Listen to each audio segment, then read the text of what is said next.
इस लेक्चर के अंदर हम बात करने वाले हैं लॉ का chapter number 1 introduction to the legal system. जैसा कि हमारे पिछले लेक्चर के अंदर हमने इंट्रोडक्शन किया था, हमने बिजनेस लॉ का, हम इसको क्यों यूज़ करते हैं, सीसीए के अंदर क्यों पढ़ते हैं और इसका क्राइटेरिया वगैरह सब कुछ हमने पिछले वीडियो के अंदर जान लिया था। आज से हम प्रॉपर तरीके से बिजनेस लॉ को स्टार्ट करते हैं। जो चैप्टर नंबर 1 है उसका नाम है introduction to the legal system. जो लीगल सिस्टम्स है उसका इंट्रोडक्शन है, उसको किस तरह इंट्रोड्यूस किया है, उनके लीगल्स ये कानून हैं वो कौन कौन लोग इसको बनाते हैं, इसके कौन कौन से लॉज इसके अंदर शामिल हैं, वो सारा के सारा हम इस चैप्टर्स के अंदर पढ़ेंगे कि introduction to the legal system और इनको कौन लोग बनाते हैं। इसके जो मेन कंटेंट्स है वो है कि introduction to the law and its types हो गया, the process of legislation as per the constitutions, objective based question भी हैं और उसके आंसर्स भी दिए हुए हैं, क्योंकि इस बार इस ऑब्जेक्टिव्स बहुत अहमियत के हम हैं। 30 नंबर, पूरे 30 नंबर्स बहुत अहमियत है इनकी, क्योंकि 30 नंबर अगर एमसीक्यूज में आ जाते हैं तो पासिंग जो चांसेस है वो 50 से 90 तक चला जाता है। तो आगे चलते हैं। जो इसका मेन फर्स्ट टॉपिक वो है कि introduction to the law and its types. Law की इंट्रोडक्शन है और उसके टाइप्स बयान करने हैं। तो सबसे पहले हम इसकी टाइप डेफिनेशन ले सकते हैं कि लॉ मीन एक सेट ऑफ रूल्स, यानी एक कानून का एक मुकम्मल सेट है रूल्स का, उसको हम लॉ कहते हैं। और सिस्टम्स ऑफ रूल्स, जो रूल्स का जो सिस्टम्स हैं, एंड कंडक्ट डिज़ाइन जो बनाते हैं, इन्फोर्स्ड और इन्फोर्स करते हैं, कौन करते हैं? हुकूमत जो तमाम सेट ऑफ रूल्स होते हैं जो फोर्स करती है अवाम, उसी मुल्क की अवाम के ऊपर, उसे हम लॉ कहते हैं। और इनको कंट्रोल भी करती है और रेगुलेट भी करती है। कौन करती है? हुकूमत। और जो कानून साज लोग होते हैं वही इस पर अमल दरामद भी कराते हैं। उसके बाद है कि law is non stagnant. Stagnant का मतलब होता है जमूद, जमूद का मतलब होता है बेहरकत, यानी लॉ बेहरकत नहीं है, हर वक्त सर्कमस्टेंसेस में रहता है और उसकी जो कंडीशंस हैं सोसाइटी के अंदर चेंज होती रहती है वक्त ब वक्त। एक सोसाइटी के अंदर लॉ कुछ और होता है, दूसरे के अंदर कुछ और होता है, ताकि देहात और शहरों के अंदर जो लॉज हैं वो डिफरेंस होते हैं। इसी वजह से ये जमूद नहीं है, यानी बाहर का हरकत करता रहता है। वो कहता है कि law also change as per the requirement of society की रिक्वायर्ड के मुताबिक जो लॉ भी है वो भी चेंज होता रहता है। ये इसके अंदर इसने ये बताया है। उसके बाद वो कहता है कि different meanings of different situations. Different meaning के अंदर डिफरेंट सिचुएशंस हो सकती हैं। Open proceed bye an adjective हो सकती हैं। क्लियर मीनिंग, जैसे कई तरह के लॉज होते हैं। एक सिविल लॉ होती है जो अवाम के ऊपर इस पर इन्फोर्स नहीं, इसके सिविल लॉ ऐसे लॉज होते हैं जिस पर कोई सज़ा मुकर्रर नहीं होती, जैसे कि माँ बाप की खिदमत करना वगैरह, ये सिविल लॉ के अंदर आता है। क्रिमिनल लॉ जैसे मर्डर हो गया, चोरी करना, ये सारे इसके अंदर हुकूम जो कानून साज हैं वो इस पर कड़ी से कड़ी सज़ा देते हैं। उसके बाद बिजनेस लॉ, जिसे हम कंपनी लॉ भी कहते हैं, इसके अंदर आ जाता है। उसके बाद मर्सेंटाइल लॉ। मर्सेंटाइल लॉ के अंदर क्या चीज़ें आती हैं? सिविल लॉ आ जाता है इसके अंदर। मर्सेंटाइल लॉ के अंदर ही सिविल लॉ आ सकता है। सिविल जैसे यहाँ पर लिखा हुआ है, सिविल लॉ आ सकता है। डील विद द राइट्स हैं, ऑब्लिगेशंस हैं, पर्सनस डीलिंग्स के हवाले से। जैसे हम बात की थी कि मर्सेंटाइल लॉ है वो पर्सन डीलिंग्स है। उसके बाद जो हमने पढ़ा था कंपनी लॉ, जो कंपनी डीलिंग है, कंपनी अलग है, एक अपना एक फ़र्द है, वो अपनी कंपनी के लिहाज से वो अपने कानून साज करते हैं। उसके बाद रिलेटिंग टू कॉन्ट्रैक्ट्स, जो हम सिविल लॉ के अंदर कौन कौन से, यानी मर्सेंटाइल लॉ के अंदर कौन कौन से लॉज पढ़ते हैं, इसके अंदर हम लेते हैं कॉन्ट्रैक्ट्स के जो लॉज होते हैं उनको पढ़ते हैं। पार्टनरशिप के लॉज होते हैं। सेल्स ऑफ गुड्स हो गए, निगोशिएबल इंस्ट्रूमेंट्स, ये सारे के सारे सिविल लॉ यानी मर्सेंटाइल लॉ के अंदर आते हैं। उसके बाद हमने कल बात की थी कि why chartered accountant study law के, एक चार्टर्ड अकाउंटेंट लॉ क्यों पढ़ता है वो जानते हैं कि ये कहता है कि intention of studying law in chartered accountants is not to become expert like dealing. इसलिए कह रहा है कि हम सीए के अंदर हम मुकम्मल तौर पर एक्सपर्ट नहीं बन जाते लॉ के अंदर, हम इसके अंदर सिर्फ और सिर्फ कम्प्लेक्स लीगल इश्यूज है ना, सिर्फ उन्हीं को पढ़ते हैं। एक्सपर्टीज के दर्जे तक हम सीए के अंदर नहीं जाते। उसके बाद लिखा हुआ objectives of studying law in chartered accountancy के अंदर हम लॉ को जो पढ़ते हैं इसके ऑब्जेक्टिव्स क्या हैं। इस कहता है कि is to be aware when legal problem arise. जब हम कंपनी के अंदर काम कर रहे होते हैं वहाँ पर कुछ वक्त में ना वहाँ पर लीगल इश्यूज शुरू हो जाते हैं, तो हमें पता होना चाहिए कि ये लीगल इश्यूज को हमने सॉल्व किस तरह करते हैं। यानी सिर्फ वही इस सीए के अंदर पढ़ा जाता है जो कंपनीज के अंदर हमने बार बार देखी गई हैं, जो इश्यूज वहाँ पर क्रिएट होते हैं। اس کے بعد کہتے ہیں ایبل ٹو جج one out side assistant is required. جب آؤٹ سائڈ اسسٹنٹ ریکوائرڈ ہو تو ہم اس قابل ہوں کہ ہم اس کو جج کر سکیں. Evaluate the financial implications of law, اور لا کے جو فائنینشیل ایشوز ہوتے ہیں ان کو بھی سولو کر سکیں. اینڈ کمیونیکیٹ ود لا, اور جو اس کمپنیز کے اندر کوئی ایشو آتا ہے تو ہم لائرس کے ساتھ بھی بات کر سکیں as a charter accountants.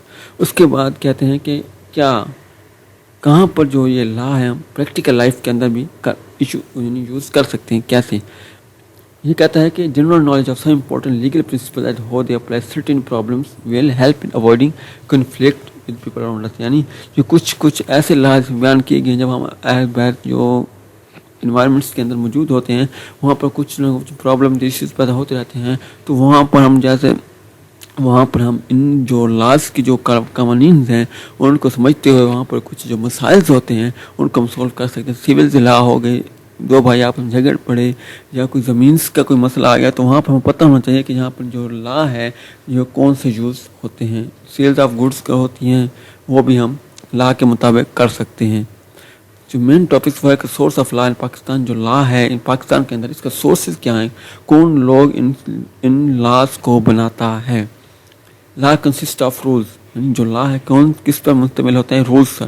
Regulate the conduct of individuals business, جو ایک عام آدمی پر بھی لاگو ہو سکتا ہے, ایک بزنس پر بھی ہو سکتا ہے, اور مکمل کمپنی یعنی آرگنائزیشن جو سرچ کے اندر موجود ہے اس پر بھی لاگو ہو سکتا ہے. وہ کہتا ہے کہ the legal system is derived from English common law equity, برابری کی بنیاد پر, is based on the constitution of Pakistan 1973 as well as law Islamic law Shariah. یعنی نیوز کینسر in Pakistan the main source of law اور فالم, یعنی جو مین سورس کون سے ہیں, ایک تو ہے 1973 کا جو پاکستان کا لا ہے, ایک وہ, اور شریعہ جو اسلامک شریعہ ہے اس کی بنیاد پر بھی لا بنائے جاتے ہیں. ہم لا بنا رہے ہوتے ہیں تو اسلام کو بھی مد نظر رکھا جاتا ہے تاکہ اس کے خلاف نہ ہو جائے, تو اسلامک شریعہ کو بھی اس کے اندر رکھا جاتا ہے. یہ دو مین سورسز ہیں لا کے, ایک تو پاکستان 1973 جو ایکٹ ہے اس کے مندرجہ رکھا جاتا ہے, اور اس کے بعد شریعہ کو بھی مندرجہ رکھ کر کوئی لا بنا دیا جاتا ہے. Legislations it is new created by the parliament. یہ ایک ایسا سورس جو لا ہے, کون لیجسلیشن ایک ایسا لا ہے جو کون بناتا ہے, پارلیمنٹ بناتا ہے. ادر باڈیز وہم اٹ ہیز ڈیلیگیٹڈ اتھارٹی, اور وہ اور لوگ جن کے پاس اتھارٹی ہوتی ہے لا بنانے کی. اٹ انکلوڈز, ان کے پاس کون کون سا act of parliaments, Ordinance promulgated on the President of Pakistan and the delegated legislations. اس کے بعد پریزیڈنٹ ہے case law. President and judgments are decision of superior court which are bring on the subordinate courts. اس کے بعد president بھی کچھ laws بنا سکتا ہے جب جنرل اسمبلیز اور سینٹس ایکشنز میں نہ ہوں تو پریزیڈنٹ بھی بنا سکتا ہے. کسٹمز ہو گئے, certain customs, practice and beliefs are so vital and intrinsic part of the social and economic system that they are related as they were شریعہ لا ہو گئے. جیسے کسٹمز یہ وقت بوقتاً چینج ہو سکتے ہیں, یہ کسٹمز ہوتے ہیں. اس کے بعد ایگریمنٹس ہو گئے, کون بناتا ہے agreements, stipulate terms from themselves which constitute law for the contracting party. دو پارٹی کے درمیان اپن جو ایگریمنٹ کرتے ہیں وہ بھی تقریباً لا کے برابر رکھا جاتا ہے. اس کے بعد یہاں پر ڈفرینس ہے سول لا اور کریمنل لا, ہم نے اوپر بات میں کی تھی, ٹھیک ہے. ہم اس کو ڈیٹیل پڑھ لیتے ہیں. سب سے پہلے ہم اس کی ڈیفینیشن دیکھ لیتے ہیں اور explanation. Civil law sets out rights and duties ہوتی ہیں پرسن بٹوین دیم سیلف, لوگوں کے درمیان جو سیٹس آف ڈیوٹیز ہوتی ہیں اور جو رائٹس ہوتے ہیں ان کو ہم سول لا کہتے ہیں. Have been affected when claim remedy from the wrong doer. جو کرمنل لا ہے concern with conduct consider to undesirable that state punish person. یہاں پر جو سول لا کے اندر پنشنگ نہیں ہوتی جبکہ کرمنل لا کے اندر پنشنگ ہوتی ہے. یہ کہتا ہے کہ وائلیشن آف سول لا از اے ٹورٹ, یہ غلط بات ہے لیکن کرائم نہیں ہے. مین ڈفرینس یہ ہے کہ سول لا کے اندر وہ غلط تو ہوتا ہے لیکن قانون یعنی اس کے وہ کرائم نہیں ہوتا. جیسے والدین کی خدمت نہ کرنا غلط بات تو ہے لیکن اس کے اندر پاکستان کے اندر اس کے خلاف کوئی قانون نہیں ہے کہ اس کو پنشمنٹ دے سکے.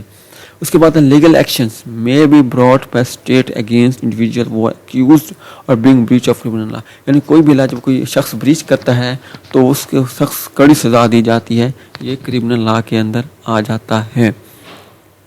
یہ کہتا ہے civil case might therefore be identified as Tanveer, example دے رہا ہے, Tanveer and Khatri, where a case is brought to civil court by Tanveer, plaintiff who is making the claim against the Khatri, the defendant. Okay हो गया. वो कहते हैं the criminal case might therefore be identified as state versus Khatri. हाँ, जो civil law होते हैं ना, जो दो लोगों के दरमियान होते हैं. जो क्रिमिनल लॉ होता है, एक तरफ से वो सरकारी यानी जो गवर्नमेंट्स का वकील होता है, और दूसरी तरफ वो जो क्रिमिनल होता है उसका वकील होता है. ये दो यानी इसके अंदर दो लोग होते हैं, इसके अंदर एक स्टेट होती है और दूसरा वो क्रिमिनल होता है. पर्पस क्या है? The purpose is to provide a means whereby an injured party can obtain compensation. इसका मतलब यह है कि यहाँ पर तो उसके खिलाफ कोई पनिशमेंट तो नहीं है, लेकिन हाँ अगर उसका कोई नुकसान हो गया तो उसकी कंपनसेशन ज़रूर मिल सकती है सिविल लॉ के अंदर. और यहाँ पर कह रहा है कि the purpose is to regulate society by the threat, यानी यहाँ पर उन चोरों और जो मर्डर्स से हम निजात मिल सकती है. उसके बाद है कि हार्म की cost. The Clement shoes defendant the harm cost कर, हम यहाँ क्लेम करके हम उसको गलत काम रोकने से रोक सकते हैं. accused whether or not harm was accused. उसके बाद है कि burden of proof. burden of जो proof है वो कौन लोग देते हैं? If the claimant can prove the wrong on the balance of probabilities, the litigation is successful and defendant is held liable. जब भी कोई प्रूफ मिल जाता है किसी शख्स के ऊपर जिसने गलत काम किया है तो वो कंपनसेशन के लिए तैयार हो जाए. If the state can prove the offence beyond the reasonable doubt, the prosecution is successful and accused are found guilty and convicted. यानी अगर कोई हुकूमत ये केस दी जाती है, उसके खिलाफ कोई पक्का सबूत मिल जाता है तो वो मुजरिम होता है और वो कन्विक्ट कर लिया जाता है. रेमेडी है सिविल कोर्ट में order the defendant to the pay damages. और जो सिविल कोर्ट होती हैं वो ऑर्डर करती हैं कि जिसके दौरान जो नुकसान हुआ है उसको पूरा करें. Criminal court may sentence the defendant and may impose some other fine such as imprisonment or death sentences भी दे सकती है. जहाँ पर एग्जाम्पल दी हुई है सिविल लॉ की.